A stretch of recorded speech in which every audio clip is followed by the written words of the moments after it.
And also, too, Steve Dace made a good point on Twitter, and I had retweeted it, and he put that, all of the reports that we heard out of camp was that when Cade's out there, the ball's never hitting the ground, and he's improved so much and so on and so forth.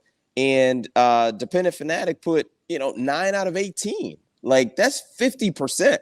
That is more than the ball just hitting the ground. Like, that's, and 80 you know what I was mean? 70 or 80% of the passing yards that he had came from the Roman Wilson touchdown, which was a bubble screen, if I'm not mistaken. So it's you know what I mean? Like, so were they? And see, and that I guess that kind of gets me back to one of my other points of just this.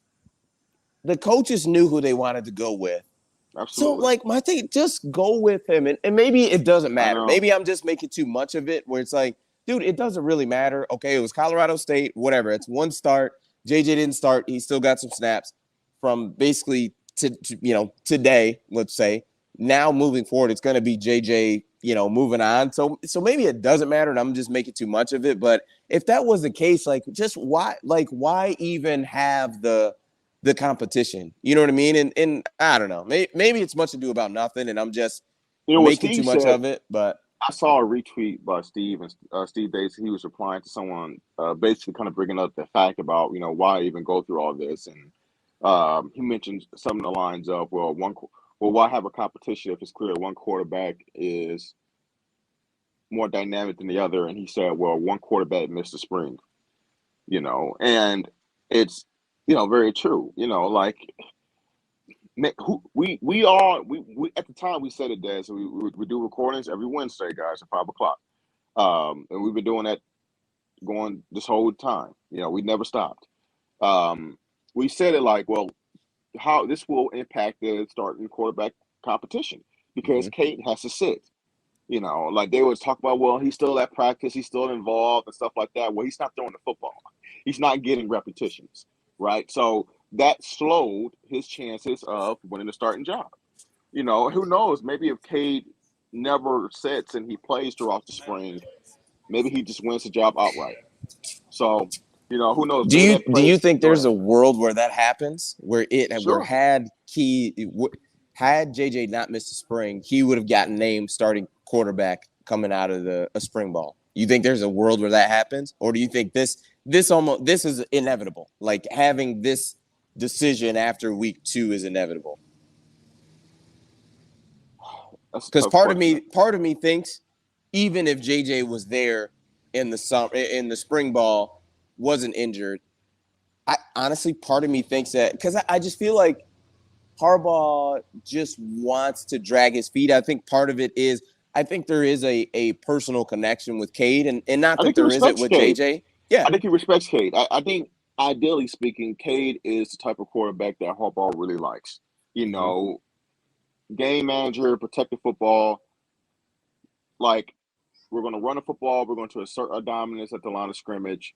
And essentially, we're going to be mostly passing either in situations where we're getting the defense to fully commit to our run game, and we're going to get play action plays that are going to, hit the tight end over the top, or we can take some deep shots down the field, or it's third and short, and I need a guy who's to make a really good decision for the pre-read, hit the hitch route, bubble screen, whatever it is. And Cade can do those things. So I think Cade fits that mold of the type of quarterback that Harbaugh ideally likes and respects him. He's a captain. He does everything right? He does everything correct.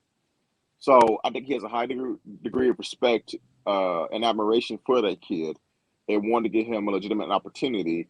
And this was the quality of opponent where it's like, okay, look, you did right by me last year. You pulled this through. We had this young kid. He wasn't quite ready to take the reins fully. And I think he tried to give Cade every opportunity to keep his job more than he gave JJ every opportunity to win a job. I think he wanted to give Cade, hey, man, you know, I'm trying not to, but, I give you the first game, but you Yeah. see what's happening. So a couple of comments I'll run through real quick. GOJ says, I don't think Jimmy likes dual threat QBs. He is in parentheses, I like my QB in the pocket guy. Which, if that's the case, then why recruit so hard for JJ. I mean, I'm not saying GOJ is wrong, but that's a very good point. Wesley Holbert puts, face it, fellas, Harbaugh has kind of pooped on Cade's confidence.